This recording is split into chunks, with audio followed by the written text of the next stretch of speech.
A big hello to my YouTube family. Welcome to Diva Classes. This is Divya Wadhwani, your BST teacher. Today we'll be studying chapter 22 जिसका हम लोग part 2 आज पढ़ेंगे, that is business regulators and intermediaries. Okay, we have already done the meaning of regulators and intermediaries. Differences आपको इसमें पढ़ने की जरूरत नहीं है, but still sufficiently आपके पास meaning और examples है. In case आ जाता है तो वो आप लिख सकते हो, but वो पूछा नहीं गया है as per your syllabus. तो now we will move towards, जिसमें हम लोग ने already आरबीआई ऐसे सेबी ये सब हम लोग ने कर दिया. तो now we will move towards the next one, that is हाँ, insurance regulatory and development authority of India, IRDAI, जिसमें सबसे पहले हम लोग ये जानते हैं कि इरडा या फिर इरडाई एक स्टैट्यूटरी और एपेक्स बॉडी है that governs and supervises insurance industry. Insurance industry को गवर्न करने के लिए, या उनके जैसे कॉमर्शियल बैंक्स को आरबीआई गवर्न करता है, वैसे ही इंश्योरेंस कंपनीज को गवर्न करने के लिए ये अथॉरिटी को बनाया गया है. ठीक है, इट वाज एस्टैब्लिश, और ये किस एक्ट के अंडर एस्टैब्लिश किया गया था? इरडा एक्ट के अंडर, जो दैट वाज ऑन December 26, 2014 को. तो date you need to remember कि इस डेट को इसको एस्टैब्लिश किया गया था इस एक्ट के अंडर.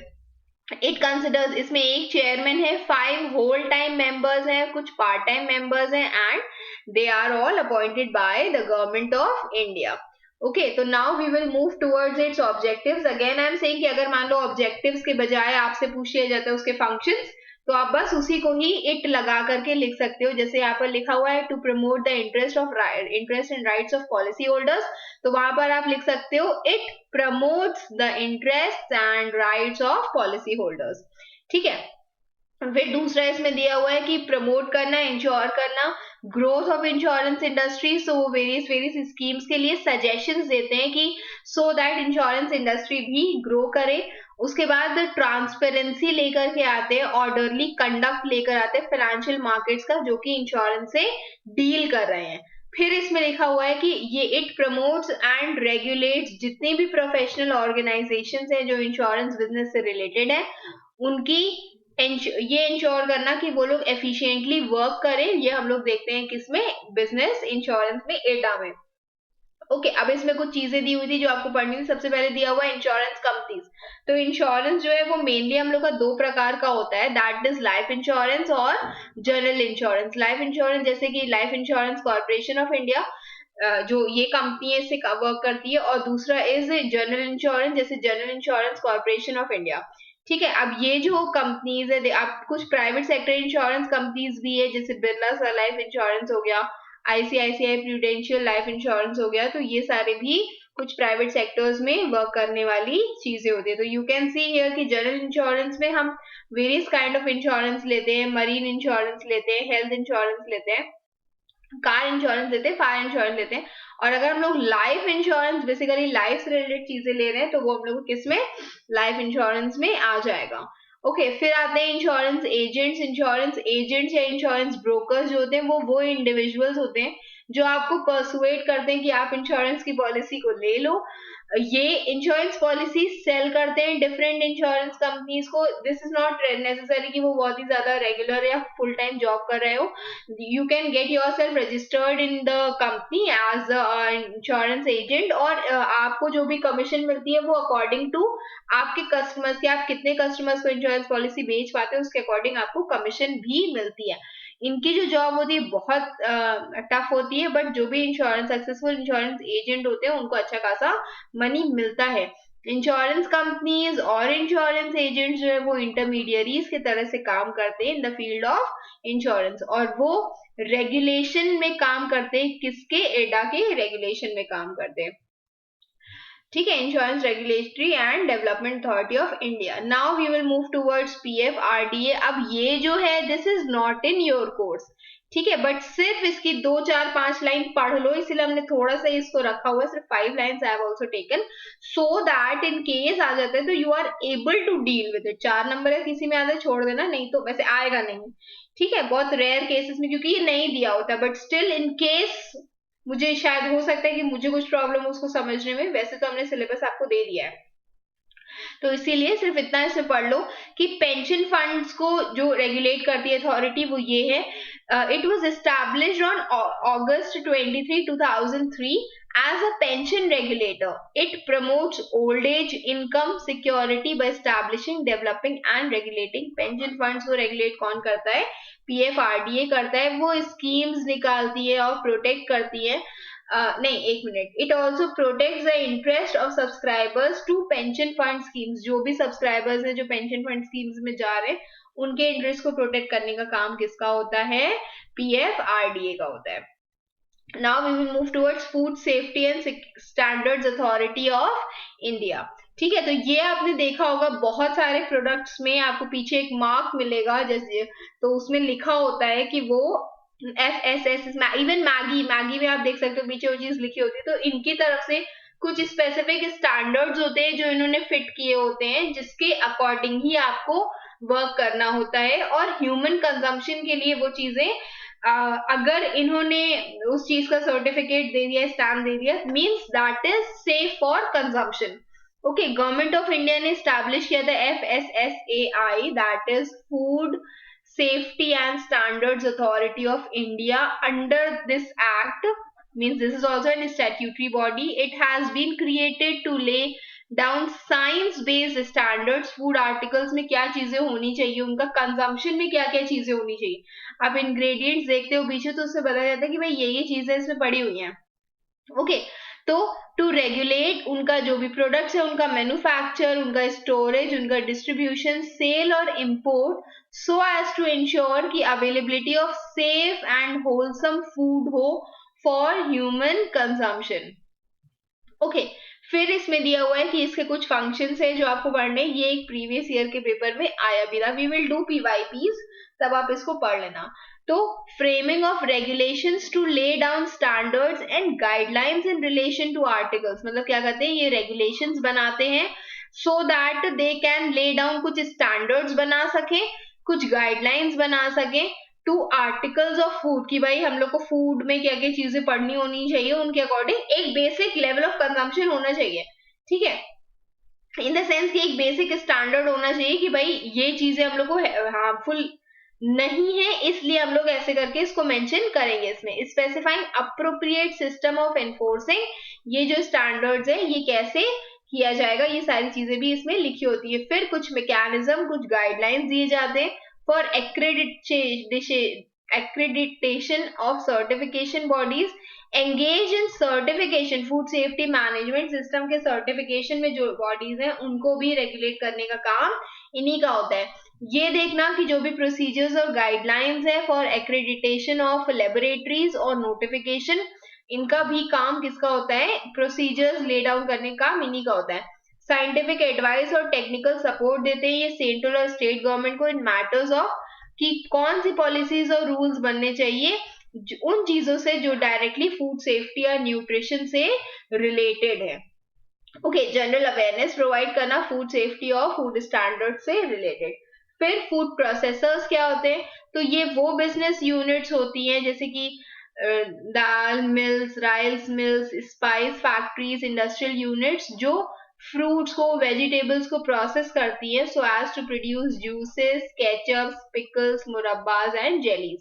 तो वो होते हैं मेरे फूड प्रोसेसर्स, और ये आपको पढ़ना है क्योंकि ये आपके सिलेबस में भी पूछा गया था स्पेसिफिकली.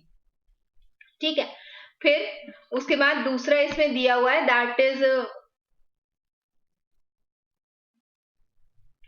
दूसरा इसमें दिया हुआ है that is food packers. Food packers मेरे वो इंडिविजुअल्स और ऑर्गेनाइजेशंस होते हैं which pack food items for sale in the market. Package protects them during storage and transportation. Food packers कौन से होते हैं मेरे, वो इंडिविजुअल्स या ऑर्गेनाइजेशंस होते हैं. एक मिनट, वो इंडिविजुअल्स या ऑर्गेनाइजेशंस होते हैं जो फूड को पैक करते हैं सेल करने के लिए इन the market, and they also protect food from, जब स्टोर कर रहे हो, ट्रांसपोर्ट कर रहे हो, तो उसको किसी प्रकार का खतरा नहीं होना चाहिए, कोई भी उसमें टेम्परिंग चेंजेस नहीं होने चाहिए, खराब नहीं होना चाहिए, न्यूट्रिशनल फैक्ट्स होने चाहिए उसके ऊपर. आपने देखा होगा फूड पैकिंग में पीछे लिखा होता है कि ये हमारा इतना कैलोरी देगा, इतना फैट देगा, तो वो सारी चीजें उसमें लिखी होती है. Several types of machines are used these days इनको पैक करने के लिए, जो भी फूड आइटम्स है उनको पैक करने के लिए। Okay, next is bureau of Indian standards authority, और उसी में इंडियन स्टैंडर्ड इंस्टीट्यूट। तो Indian standard institution ISI mark आपने बहुत जगह पर देखा होगा। तो this was set up in the year 1947 as a registered society under the Government of India resolution. It is an Indian governmental agency which prescribes quality of specification for industrial products. Okay, तो industrial products के लिए जो आती है वो है Industrial Indian standards institution. ठीक, फिर उसके बाद इसी का ही कुछ सर्टिफिकेशन है, अभी हम लोग आगे पढ़ेंगे। उसके बाद ये हम लोग का कब आया था, ये पहले पढ़ लो इसमें कि ये हम लोग का आया था 1947 में। ठीक है, उसके बाद 1947 के बाद जब हम लोग ने इस बाद में इन 1986 ब्यूरो ऑफ इंडियन स्टैंडर्ड्स को बनाया गया था, वॉज प्रोमलगेटेड, एंड ऑन 1 अप्रैल 1987 जो न्यूली फॉर्म BIS था took over the staff, assets, liabilities and functions of जो बिफोर ISI था उसको उसने ले लिया था। ठीक है, अब जो सेटिंग अप ऑफ BIS है, अब इसका क्या काम था, इसका काम था to achieve quality culture and creating quality consciousness in the country. BIS एक फोरम है जहां पर government in consultation with the industry association consumers establish national standards. जो BIS वो क्या करता है, वो गवर्नमेंट से कंसल्ट करके वो क्या करता है, स्टैंडर्ड्स बनाता है कि भाई जो भी प्रोडक्ट्स है वो ऐसे करके होने चाहिए टू बी यूज्ड। ठीक है, इनके ऑब्जेक्टिव्स क्या है, हार्मोनियस डेवलपमेंट करना of standardisation, marking and quality certification का पहले से वो स्टैंडर्ड्स बना करके रखते हैं। उसके बाद देखना to provide a new thrust to standardisation and quality control, to evolve a national strategy for according recognition to standards and integrating them with growth and development of production and exports. मतलब national strategy बनाना कि जो भी आपका सामान है वो किस अकॉर्डिंग बनेगा। ठीक है, उसके बाद इनके जो फंक्शंस है, क्योंकि मर्ज हो गया था, उनके जो फंक्शंस है वो क्या है, स्टैंडर्ड्स बनाना कमोडिटीज, मटेरियल्स और प्रोसेसेस के लिए, देखना कि जो भी गुड्स है वो क्वालिटी गुड्स हो, इंडस्ट्रियल गुड्स को सर्टिफाई करने का भी काम किसका होता है, इन्हीं का होता है। उसके बाद है to circulate information that is related to standardisation के बारे में बताना लोगों को। उसके बाद to promote general standards both in national and international level, कुछ 4-5 ही आपको इसमें पढ़ने हैं। और उसके बाद जो भी to protect consumers by assuring की जो भी क्वालिटी है वो अच्छी क्वालिटी का, अच्छे परफॉर्मेंस प्रोडक्ट अच्छा हो, प्रोडक्ट उसकी परफॉर्मेंस अच्छी हो, अननेसेसरी वेराइटीज को बाहर भगा देना और कट डाउन कर देना कॉस्ट ऑफ प्रोडक्शन, ये सब इनके काम होते हैं। तो कई सारी टेक्निकल कमिटीज हैं जो एडवाइस करती हैं ISI को, जितना भी एंटायर प्रोसेस है स्टैंडर्डाइजेशन का, उसमें it will ensure economy and best utilisation of material resources. ठीक है, वो ऐसे करके प्रोडक्ट बनाने के लिए स्पेसिफिकेशन देते हैं कि आपकी जो कॉस्टिंग है वो भी उसमें कम लगे और वो सेफ हो किसी भी ह्यूमन के यूज के लिए। ओके, तो इसमें अब देखो क्या क्या चीजें बोली गई, ये आपके काम करें, but still you need to know that. तो अगर ये वाला मार्क है that is FPO mark, food product order, तो ये package food beverages, fruit jams, crushes, squashes या पिकल्स में ये होता है। तो आप ये इसमें देखोगे, यू विल फाइंड दिस। ठीक है, ISI मार्क कहाँ पर आता है, इंडियन स्टैंडर्ड इंस्टीट्यूट, तो ये कहाँ पर आता है, this is on electrical appliances जैसे switches, electric motors, wiring cables, heaters, kitchen appliances, इन सब में आप ISI मार्क देखोगे। उसके बाद तीसरा आता है मेरा एग मार्क, जिसको आप pulses, cereals, essential oils, vegetable oils, fruit और वेजिटेबल्स में देखोगे। फिर ये वाला आता है BIS हॉलमार्क, जिसको आप गोल्ड ज्वेलरी में देखोगे। ओके, और उसके बाद next is the eco mark that you can find,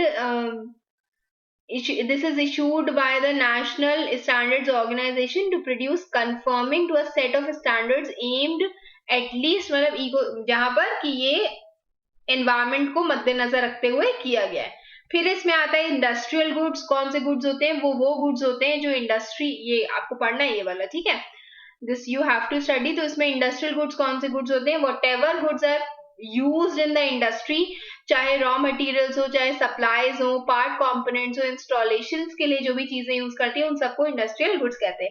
example इसमें दिया हुआ है स्टील हो गई, मशीनरी हो गई, जहां पर मैन्युफैक्चरर्स जो है उनको यूज करते हैं स्टेनलेस स्टील के यूटेंसिल्स बनाने के लिए। ओके, फिर मैन्युफैक्चरर्स जो है ऑफ इंडस्ट्रियल गुड्स जो है they generally use capital intensive technologies और सोफेस्टिकेटेड मशीन। फिर आता है मेरा इलेक्ट्रिकल गुड्स, जैसे कि electrical wires, bulbs, tubes, switches, ये सब किसके पार्ट होते हैं? ये सब इलेक्ट्रिकल गुड्स के पार्ट होते हैं। 2-3 ब्रांड्स के नाम भी पढ़ लोगे, Philips, Anchor, Havells, Finolex, Syska, Crompton, Bajaj, तो ये मेनली इसके पार्ट है। अब ISI ने एक बी क्वालिटी का मार्क रखा हुआ है फॉर इलेक्ट्रिकल गुड्स। अब ये वाला मार्क भी देख लो एकदम कैसा होता है, तो this is the B quality mark जो इनके द्वारा बनाया गया होता है, ठीक है। This is the B logo, आपने अपने फ्रिज में, वॉशिंग मशीन में ऐसे करके देखा होगा, that is power saving guide, energy efficiency के लिए ये वाला होता है। तो this you would have seen, तो जितने स्टार्स हैं उतनी ज्यादा आप सेविंग कर सकते हो। तो this is the B mark जो इन्होंने निकाला है, that is from the bureau of energy efficiency, that is B. Okay, और उसी से के बाद फिर नेक्स्ट आता है कंज्यूमर गुड्स।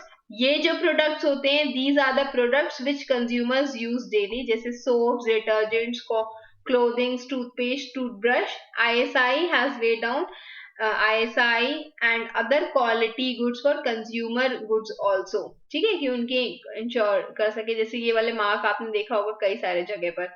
उसके बाद आता है steel manufacturers, steel manufacturing of steel, use of iron ore, coal, gas, heavy machinery, rulers in Steel Authority of India Limited, Tata Steel, Hindustan Steel, Jindal Steel, ये सब कौन से हैं? ये सब एग्जाम्पल्स हैं मैन्युफैक्चरर्स के।